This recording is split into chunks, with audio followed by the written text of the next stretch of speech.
नमस्कार बच्चों, कैसे हैं आप सब? आशा करती हूँ आप सभी अच्छे होंगे, स्वस्थ होंगे, खुश होंगे और अपनी पढ़ाई भी अच्छे से कर रहे होंगे। तो जैसा कि आप सभी जानते हैं, मैं हूँ आपकी हिंदी की अध्यापिका और मैं स्वागत करती हूँ आप सभी का आईसीटी वर्चुअल क्लासरूम में। और आज हम यहाँ पर एकत्रित हुए हैं पढ़ने के लिए क्लास 9th की हिंदी। क्लास 9th की हिंदी में हमने अपनी कृतिका पाठ्य पुस्तिका से अपने जो 2 चैप्टर हैं वो हमने कंप्लीट कर लिए हैं। उन दोनों पाठों को हमने अच्छे से पढ़ लिया है, समझ लिया है और उनके प्रश्न उत्तर भी हमने यहाँ पर डिस्कस कर लिए हैं।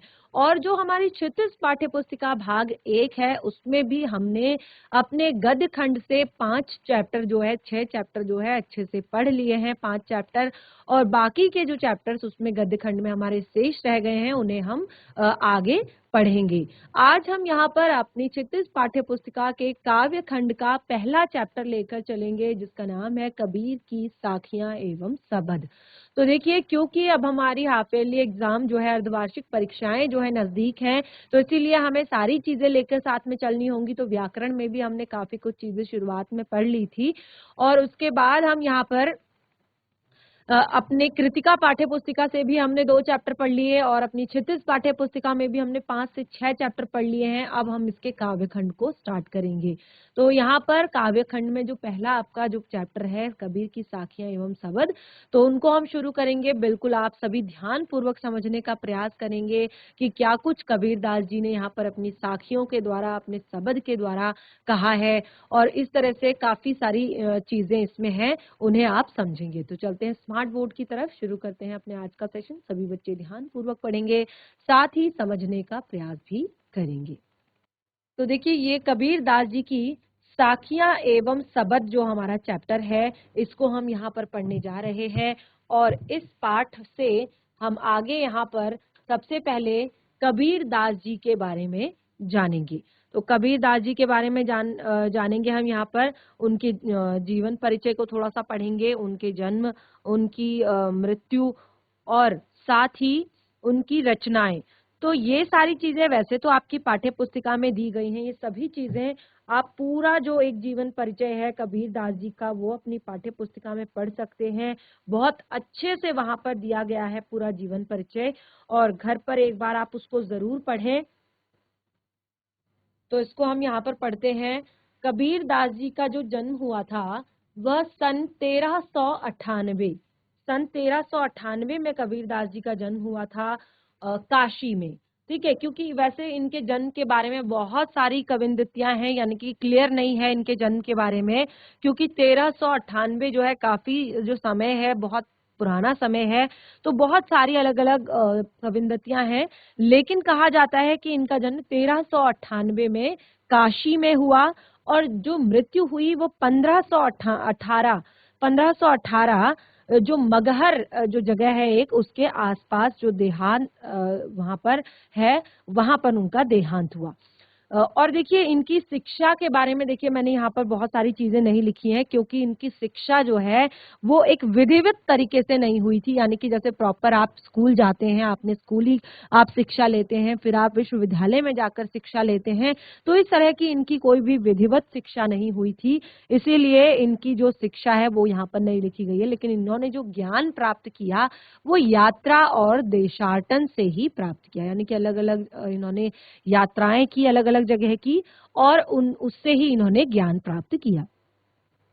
देखिए, कबीर को निर्गुण संत परंपरा का एक प्रमुख कवि माना जाता है और इनकी काफी सारी रचनाएं हैं, जो कि कबीर ग्रंथावली, ठीक है, इनकी जो रचनाएं हैं बहुत सारी, वो कबीर ग्रंथावली, बीजक और गुरु ग्रंथ साहिब में संकलित है। यानी कि इनकी सभी रचनाओं को, जितनी भी इनकी रचनाएं हैं, इनकी सभी रचनाओं को 3 अलग अलग पार्ट्स में रखा गया है: कबीर ग्रंथावली, बीजक और गुरु गुरु ग्रंथ साहिब।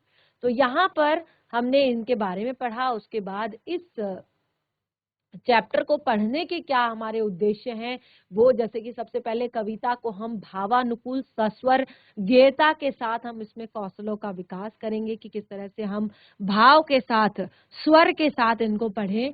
कविता की रसानुभूति करेंगे, सौंदर्य बोध कर सकने के योग्य बनाएंगे उसको, कविता के प्रतिपाद्य भावादि को समझेंगे और भावों और विचारों को की जो काव्यात्मक अभिव्यक्ति है कौशल का विकास करेंगे, काव्यों के रूपों और विधाओं से परिचित कराएंगे और भाषा कौशलों का विकास।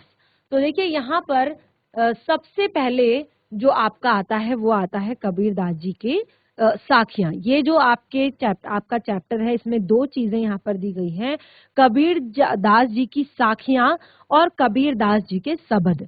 अब देखिए साखियां जो है वो यहाँ पर आपको 7 साखियां दी गई हैं अलग अलग, और उसके बाद 2 शब्द दिए गए हैं, यानी कि शब्द के 2 अलग अलग पद दिए गए हैं।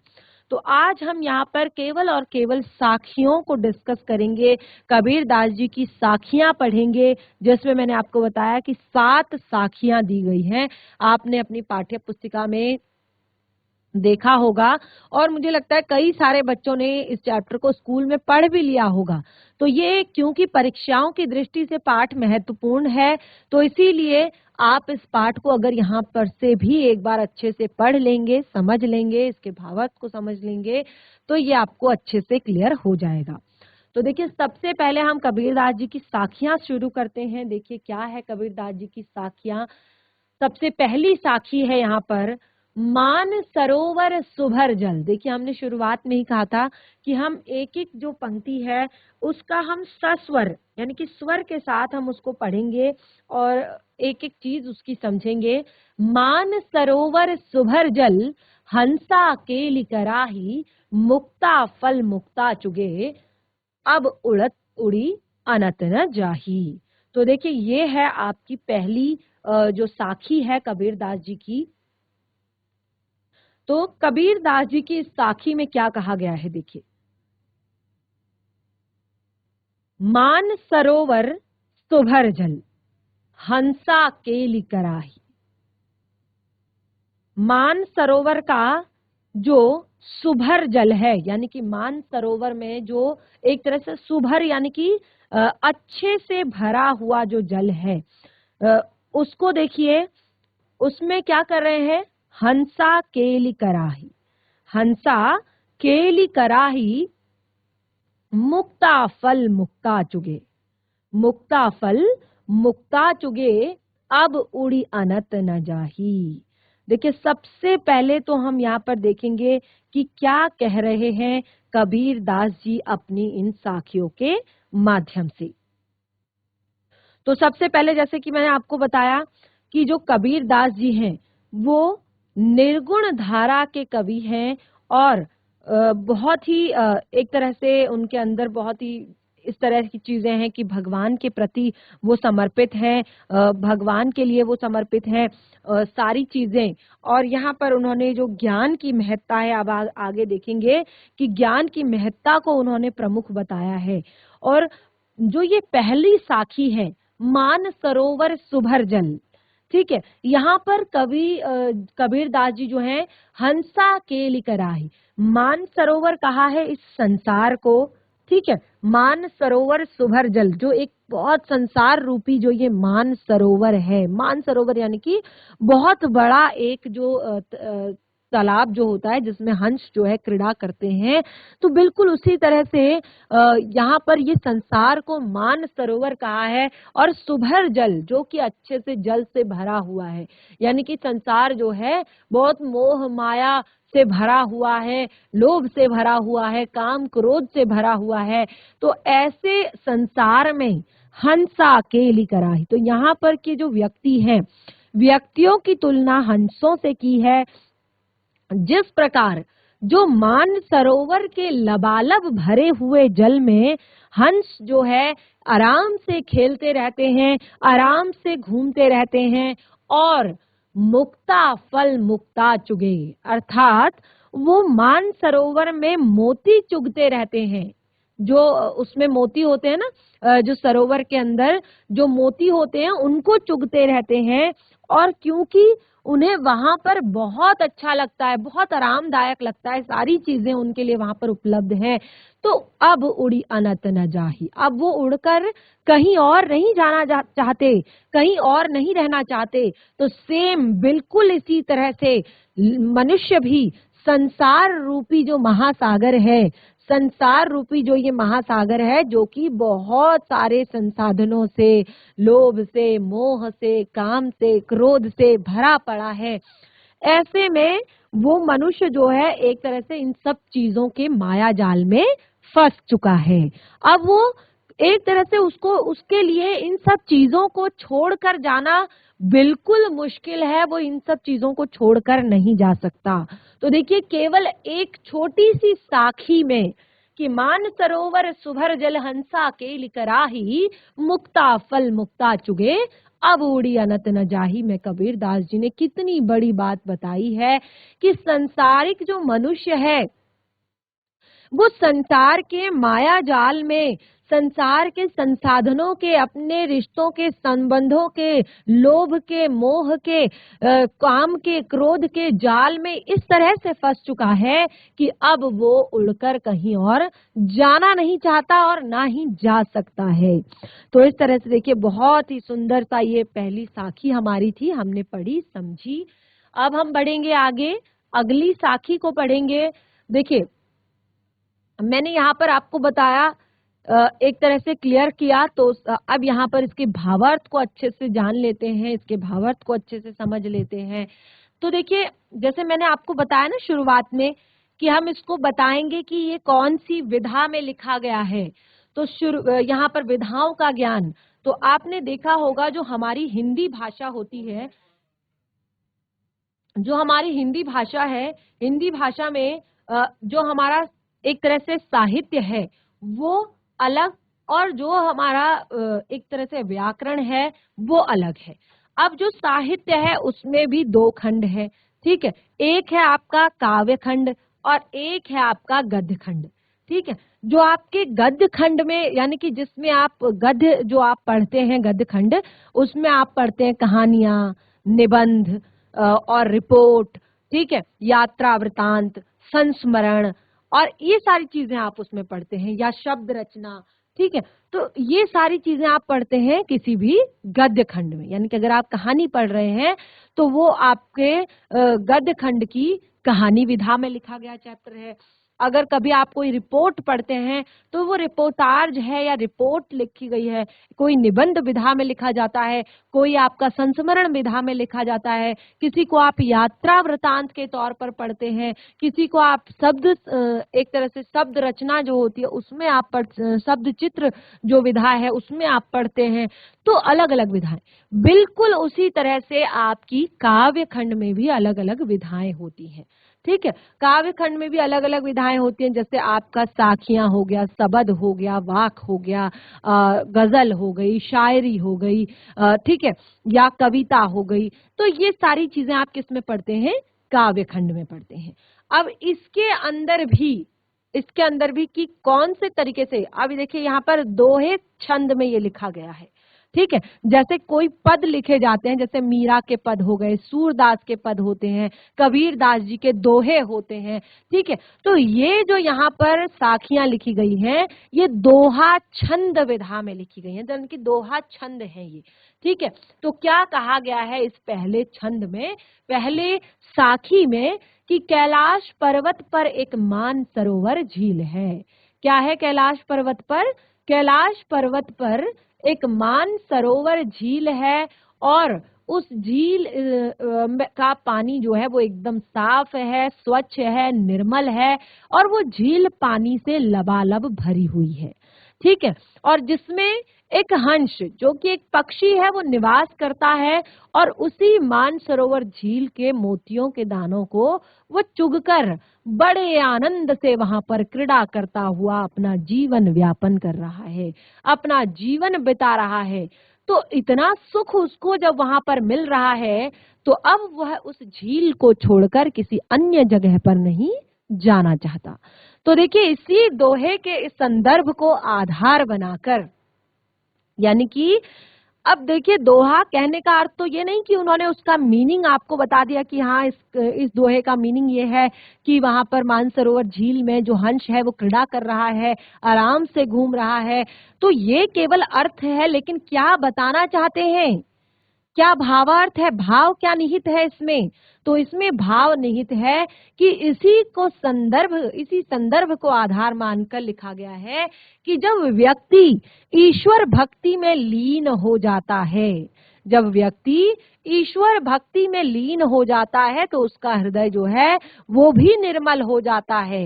अब हृदय जब निर्मल हो जाता है तो मान सरोवर में जो मान सरोवर यानी कि हृदय रूपी जो मान सरोवर होता है उसमें वो क्रीड़ा रूपी साधना कर रहा है और क्रीड़ा करते वक्त वो आनंदित होता है और भक्ति रूपी मोती को चुग रहा होता है और वह प्रभु की भक्ति को छोड़कर अब कहीं नहीं जाना चाहता। तो देखिए बहुत ही सुंदर भाव इसमें निहित है यहाँ पर जो कबीर दास जी बता रहे हैं। आगे बढ़ेंगे, अगले साखी की तरफ यहाँ पर बढ़ेंगे। प्रेमी ढूंढत मैं फिरूं, प्रेमी मिले न कोई, प्रेमी को प्रेमी मिले, सब विष अमृत होई। तो देखिए मैंने आपको बताया कि कबीर दास जी ने संसार में प्रेम और ज्ञान इन दो चीजों को ही मेन बताया है कि जब तक आप संसार में दूसरों से प्रेम करेंगे, दूसरों की सहायता करेंगे, दूसरों की हेल्प करेंगे तो उसी से क्या होगा, संसार में आपको सुख मिलने के आसार है। प्रेमी ढूंढत मैं फिरूं, प्रेमी मिले न कोई। अब देखिए प्रेमी से यहाँ पर क्या अर्थ है कि जो ईश्वर को, प्रेमी यानी कि जो ईश्वर को जो अपने लिए ढूंढ रहे हैं, ईश्वर को जहां ढूंढ रहे हैं वो हर व्यक्ति में चाहते हैं कि हर व्यक्ति जो है ईश्वर के लिए समर्पित हो और ईश्वर को पाए। क्योंकि इस संसार का जो प्रेम है वो तो क्या है, संसाधनों के प्रति है और ऐसी चीजों के प्रति है जो कि यहीं पर रह जानी है, जो कि हमारे साथ नहीं जानी है। तो ऐसी चीजों का मोह करके, ऐसी चीजों से प्रेम करके क्या फायदा। तो वो तो कहते हैं मैं एक सच्चे प्रेमी को ढूंढ रहा हूं। सच्चा प्रेमी यानी कि जो ईश्वर से प्रेम करे, जो भगवान से प्रेम करे। तो प्रेमी ढूंढत मैं फिरूं, प्रेमी मिले जो न कोई, प्रेमी को प्रेमी मिले, सब विष अमृत होए। यहाँ पर कबीर दास जी प्रेमी यानी कि ईश्वर को ढूंढने के बारे में कह रहे हैं और कह रहे हैं कि उसको ढूंढना बहुत ही ज्यादा मुश्किल है। ठीक है, उसको ढूंढना बहुत ही ज्यादा मुश्किल है। क्यों मुश्किल है, देखिए फिर से वही बात आ रही है, क्योंकि हम सांसारिक मोह माया में फंसे हुए हैं। ठीक है, इसीलिए उसको ढूंढना मुश्किल हो रहा है। वो कहते हैं कि प्रेमी को प्रेमी मिले। यदि एक प्रेमी को यानी कि जो ईश्वर से प्रेम करता है उसको ईश्वर यानी कि जो मनुष्य से प्रेम करता है, वो दोनों अगर आपस में मिल जाएं तो सब दुख, सब विष अमृत होए। जितने भी संसार के दुख हैं, जितने भी संसार की चीजें हैं, वो सब हमारे लिए अमृत हो जाएंगी। यानी कि उन चीजों का, संसार के जो विष हैं, कौन है, लोभ मोह काम क्रोध, ये जो संसार के विष हैं इनका हम पर कोई भी असर नहीं होगा। ये हमारे लिए अमृत हो जाएंगे क्योंकि हम पूरी तरह से ईश्वर को समर्पित हो चुके होंगे। ठीक है, तो इस तरह से इसका भावार्थ भी यहाँ पर हम समझ लेते हैं। देखिए जो जैसे मैंने आपको बताया कि कबीर दास जी यहाँ पर सबसे पहले भावार्थ हम इसका समझ रहे हैं। भावार्थ यानी कि आखिर क्या भाव निहित है इन पंक्तियों में। तो कबीर दास जी कहते हैं कि वो अपने प्रेमी अर्थात ईश्वर को हर तरफ ढूंढ रहे हैं, लेकिन उन्हें उनके प्रेमी यानी कि जो उनसे सच्चा प्रेम करे वो कौन, ईश्वर कहीं नहीं मिल रहे। तो यहाँ पे कबीर दास जी कहते हैं कि अगर उन्हें उनके ईश्वर रूपी प्रेमी मिल जाएं, यानी कि सच्चा प्रेम करने वाले जो हमें इन सब चीजों में नहीं भटकाते। देखिए अगर हम अपने परिवार जनों से प्रेम करें, अगर हम अपनी वस्तुओं से प्रेम करें, अगर हम अपने संसाधनों से प्रेम करें तो ये हमें कहीं नहीं लेकर जाने वाले, ये हमें और दुख देंगे। क्योंकि अगर कभी हमसे इनका विछोह हुआ, कभी ये चीजें हमसे दूर हुई तो हमें क्या होगा, उल्टा दुख होगा। तो ये सच्चा प्रेम नहीं है जो हम अपने परिवार सुखी, एक तरह से हम कहते हैं ये मेरा है, ये मेरा है, ये मेरा है, ये मेरा है। तो इन सब चीजों से जो हम प्रेम करते हैं ये सच्चा प्रेम नहीं है, क्योंकि ये अंत में हमें दुख देगा। लेकिन सच्चा प्रेम तो ईश्वर के प्रति है। तो वो कहते हैं कि अगर उन्हें उनके ईश्वर रूपी प्रेमी मिल जाए तो उनके मन का सारा विष, यानी कि जितनी भी उनके मन में दुख हैं, जितने भी उनके मन में कठिनाइयां हैं, वो अमृत यानी कि सुख में बदल जाएगा।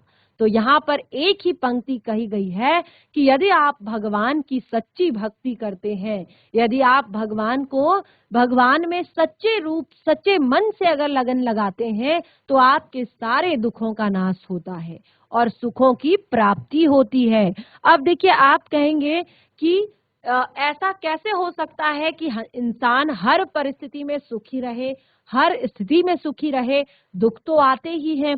देखिए, दुख और सुख तो संसार में आने जाने हैं, इनका कोई भी ऐसा नहीं है कि कोई इंसान हमेशा सुखी रहेगा और कोई इंसान हमेशा दुखी रहेगा।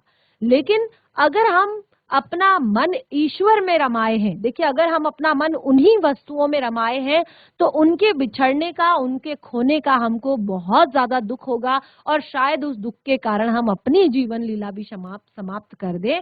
लेकिन अगर हम ईश्वर भक्ति में डूबे हैं तो दुख तो आएगा, लेकिन वो दुख का हम पर असर नहीं होगा, हम उसको झेल लेंगे, हम उसको आसानी से एक तरह से उस दुख को समझ जाएंगे। तो देखिए, इस तरह से सारे दुखों का नाश होता है और सुखों की प्राप्ति होती है। तो ये बहुत ही सुंदर दूसरा हमने यहाँ पर पद पढ़ा, सॉरी दोहा पढ़ा हमने दूसरा। अगला है यहाँ पर, हस्ती चढ़िए ज्ञान को। बहुत ही सुंदर और एक तरह से आज के संसार के लिए, आज के समय के लिए तो ये दोहा बहुत ही अच्छा है। ये साखी बहुत ही अच्छी यहाँ पर लिखी गई है, हस्ती चढ़िए ज्ञान को। हस्ती, हस्ती अर्थात, हस्ती का अर्थ होता है हाथी। हस्ती चढ़िए ज्ञान को, सहज दुली चाडारी।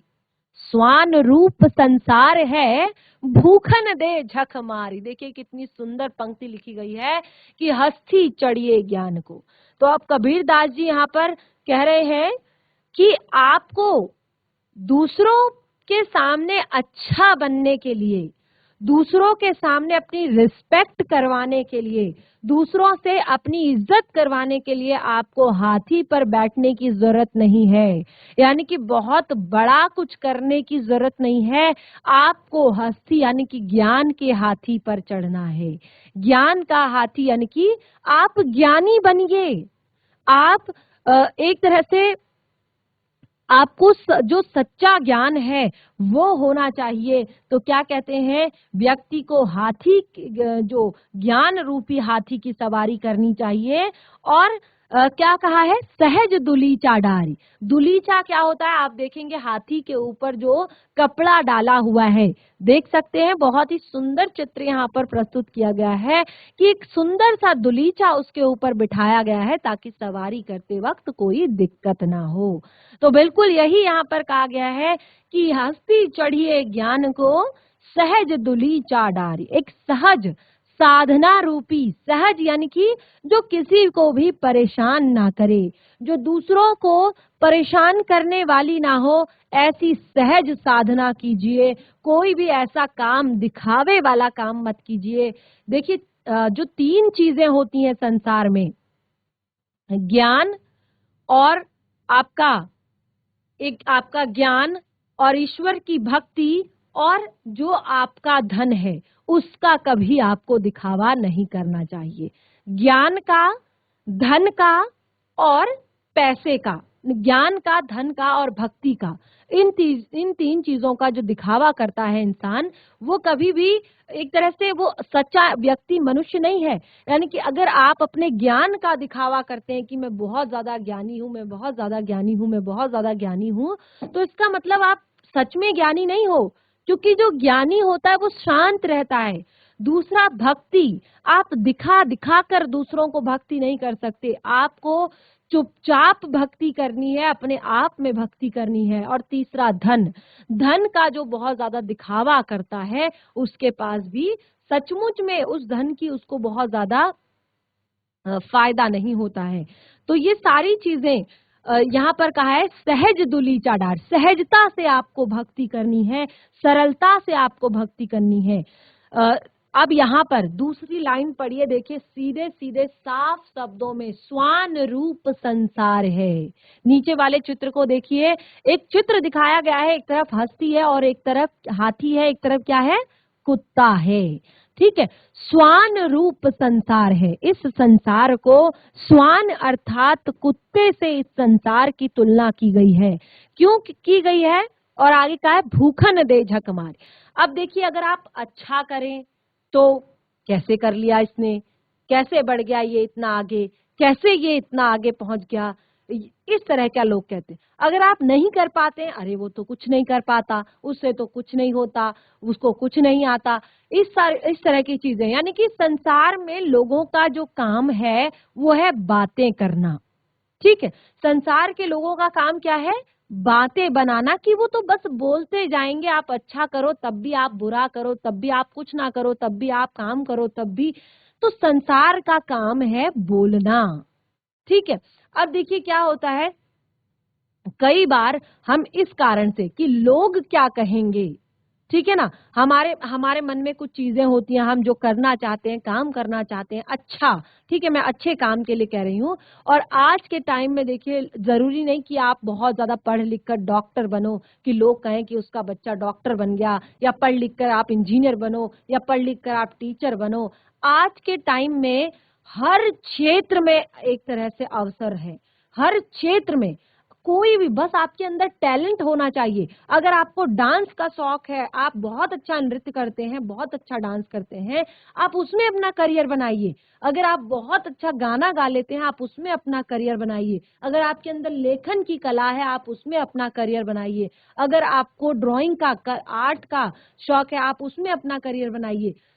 यानी कि आपको संसार की चीजों के बारे में नहीं सोचना है कि संसार क्या कहेगा, लोग क्या कहेंगे। क्योंकि यहाँ पर कबीरदास जी ने बहुत ही सुंदर पंक्तियों में हमें कहा है, स्वान रूप संसार है, भूखन दे झक मार। यानी कि संसार की तुलना कुत्ते से की गई है। कहा है कि जो हमेशा आपके ऊपर भौंकता रहेगा, आपको अनदेखा करके उसको चलते रहना चाहिए। क्योंकि कहते हैं ना, कहावत भी है कि हाथी चलते रहते हैं और कुत्ते भौंकते रहते हैं। हाथी को कोई फर्क नहीं पड़ता कि कुत्ता भौंक रहा है, क्यों भौंक रहा है, किस लिए भौंक रहा है, वो चलता रहता है। और कुत्ता तो ये देखकर कि अरे बाप रे, ये इतना बड़ा जानवर क्या है, ये सोचकर वो भौंक लेता है। ठीक है, लेकिन हाथी को कोई फर्क नहीं पड़ता। तो वही हाथी हमने बनना है कि, लेकिन कैसे? ज्ञान रूपी, ठीक है, ज्ञान रूपी हस्ती पर चढ़कर, कि ऐसा नहीं, हम दिखावा हमें नहीं करना है, हमें ज्ञान रूपी हस्ती पर चढ़ना है।